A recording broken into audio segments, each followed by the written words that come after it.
Hi, this is Matthew. We're going to talk about the next Beach Boys album from 1973, and it's called Holland, because they went to Holland or the Netherlands to make it. Wanted to change the scenery, kind of, get out of LA and stuff. And they'd been there before. They'd been well received. They were doing well in Europe and in the UK and stuff. They talked about, of course, being in the UK. They obviously didn't do that, but they had talked about it. And then they decided, well, we'll go there. We'll go to Holland and make something. Went to all the studios, found it. They're all booked. Can't go there. Okay. Looked around for a bit and found a barn that was already a studio.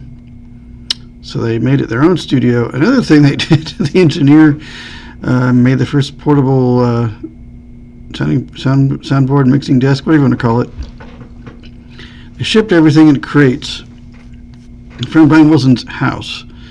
And then apparently, according to Wikipedia, they reassembled them there and went to work. They only recorded the basic tracks there. It was a really kind of a come and go type thing. They needed 11 houses. They only could use 4 because there was a housing shortage in the Netherlands at that point. So they made do, I guess, as far as that goes. Yeah, it was very interesting reading about all that. So they did that, recorded the basic tracks there. Back to LA and mixed them. Couple had the album. They didn't like it. It didn't have a single, so they had to go record a single, which was the big hit "Sail on Sailor," which I did know and didn't know the rest of it. But there's also a little EP we'll get to. It is, interestingly, and it's on the streaming version. It's available. It's like 15 or 16 tracks because of it. It is a fairy tale, like a story about this guy that likes to listen to his transistor radio and what he listens to. And there's some little songs in there, and everything I sing, everything sound effect wise, is I think the Moog synthesizer doing its thing. It's just kind of interesting. I think Brian and Carl did it. I think Carl might be reading the story out. I'm not sure. We'll find out, I guess, when we get there. But very interesting, neat idea. I don't know how well it went off at the time, but I was like, oh, this is kind of cool. It's different, but I like it. But, I like weird audio things like that. So I thought it was cool and very interesting. So that's just me. I rather enjoyed it. But yeah, it's cool. Very cool indeed. Idea. And yeah, Brian was in various states of weed and alcohol-induced, cider-induced states. He recorded his stuff at night. Everybody would just come in and do their own thing. Nobody was together. But I think it comes off pretty well anyway. You've got you guys in there and some of the other writers helping out they've got. So yeah, I think it comes off very well. It's the last album recorded that shows Carl as a producer on things. So we'll see what goes on. Then they don't make anything until 1976, so a couple of years without any kind of thing from them. There's a concert album I know I'll look through when we get to the next one. And I know there's one compilation for sure, but I'll have to double check that. But we'll go to the track listing and see who's all on this. I think it sounds pretty good. It was a barn, but you can't tell, of course. Yeah. It's kind of expensive to make. There's little to ship all that stuff to and from. I assume they had to go ship it back once they had everything completed. Yeah. I bet Reprise loved that bill. We'll see what's on it, though. Very enjoyable. We have side 1.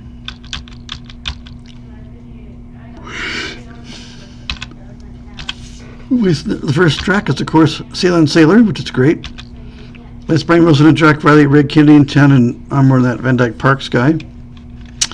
Blondie Chaplin is on vocals. I wasn't sure who was singing, but that's who it was. It's Blondie Chaplin singing. I like that song. Steamboat is next. Dennis Wilson and that Jack Riley, their manager. I think this is the last time we see Jack Riley. I think. Carl Wilson, Dennis Wilson sing this one.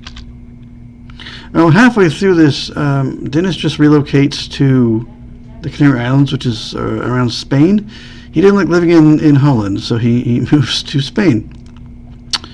I don't know what happens, how that worked with sessions, but yeah.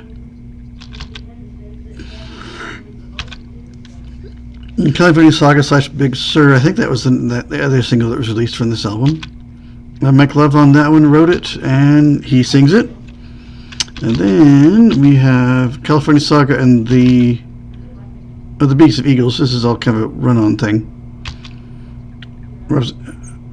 Robinson Jeffers, Al Jardine, and Linda Jardine. I assume that's his wife. Also, Brian's kids were here too, Carney and Wendy Wilson, who were part of Wilson Phillips, which I might have to go to later. They have 6 albums, apparently. I might have to swing back to them at some point and do their albums, just because that first one is so good. Our verses are by Mike Love and El Jardine, and they all kind of sing on this one in different spots. Then we have California Saga, which is California. I think that was the single there. Al Jardine wrote it. Mike Love on the intro, Brian Wilson on the song. So it's kind of a little run together themed thing about California. On this side 2,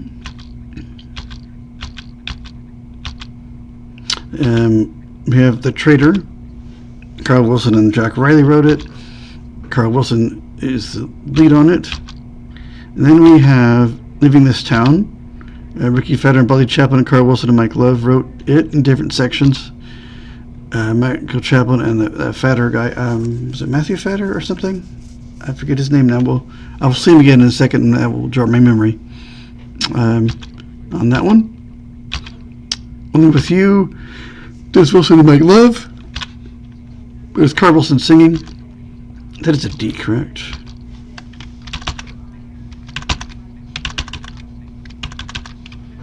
Oh yeah, Delta. Yeah, Dennis Wilson. Yes. Okay. And then Funky Pretty. Brian Wilson, Mike Love, and that Jack Riley guy. Carl Wilson, Al Jardine, Chaplin, and Love all sing on this one.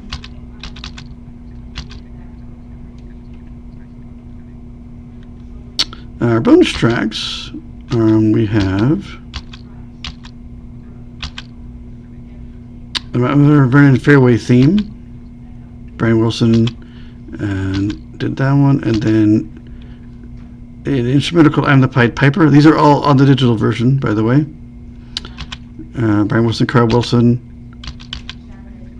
I Better Get Back in Bed. Brian Wilson. Magic Transistor Radio. This is for sure part of that story I was telling you about. That's a fun section of the album. It's very interesting. Brian Wilson wrote that. I'm the Pied Piper returns for a second. And then Radio King Dom, King, letter D-O-M. Brian Wilson and Riley did that one. And our iTunes bonus track was... yeah, We Got Love. Yeah, that is definitely on. Yeah, there were 16 on the Apple Music version. So yeah, that is still on there. Fetter, Chaplin, Love wrote that with Fetter and Chaplin. But yeah, I liked the little story. It was fun. But I like Moog synthesizers, so that was like, oh, that's neat. They had the crickets and different other sounds in the album that they were playing on. They were overly complicated, but I thought it did well. It served the album well to have that kind of thing. So our personnel here in Holland, we had Buddy Chaplin lead, backing, and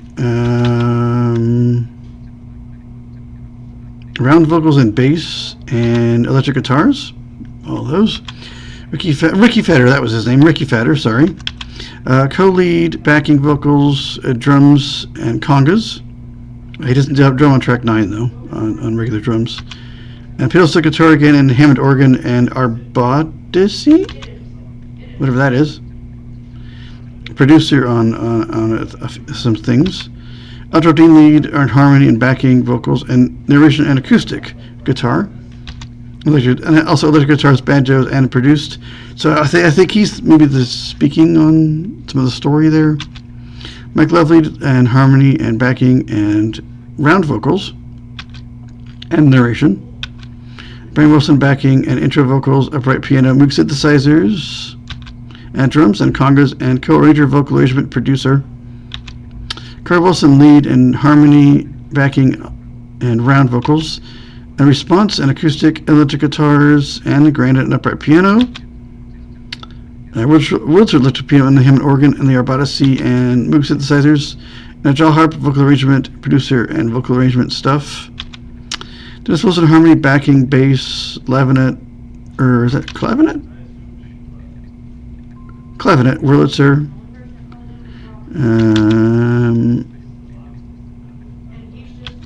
Electric piano and the Celeste and the Moog synthesizer and upper piano and producer. Touring guy was Billy Hinch on backing vocals. Some guests we had on this: Jerry Beckley backing vocals, Bruce Johnson backing vocals because again he left, so he wasn't really on this too much. There was some stuff in '72, so Jack Riley backing vocals, Dan Ravel backing vocals. She's back again. Jenna Wilson intro voice. Oh, who is that related to the Wilsons? I wonder whose wife that is. Is that Carl's wife? I don't know. Marilyn Wilson backing vocals. That's Brian's wife. Session guys that came with them, or unless they stayed in the studio for Sail and Sailor. Kevin Michaels tambourine and sleigh bells. Tony Martin Jr. pedal steel guitar. Charles Lloyd on flute. Frank Mays on baritone saxophone and horn arrangement. Roger Vanloo, something like that, string arrangement. I'm butchering that terribly. Unaccounted credits, we don't know who they are. Hammond organ, Arbodici, water chimes, diatonic harmonica, 2 violins, and violoncello. We don't know who did those. They're not listed here. Technical guys, we had the same engineer, Stephen Moffat engineer, co-engineer on 7. Ron Fraboni engineer and co-engineer. John Park second engineer on everything. United Visuals of Amsterdam was the layout of the album. And Russ Maggie album photography and the art for the album. And that is it. But a very fun, interesting album, especially with a little story. I highly recommend the story. It was fun. I don't know. It'd be interesting to see what vinyl copies have the story with it. Nice to have the bonus track for streaming as well as for purchase on iTunes. Yeah, that was cool. I really enjoyed the story and the other albums, but still. It's an unexpected highlight that I didn't know it was going to be there, and like they had the whole like thematic 2 or 3 songs together. That was cool. I always like brass, so yeah, and strings, and it was cool. But we'll jump into next time into '76. I forget the album name at the moment. We'll get there, and I'll look at the kind of look of the album, the live album.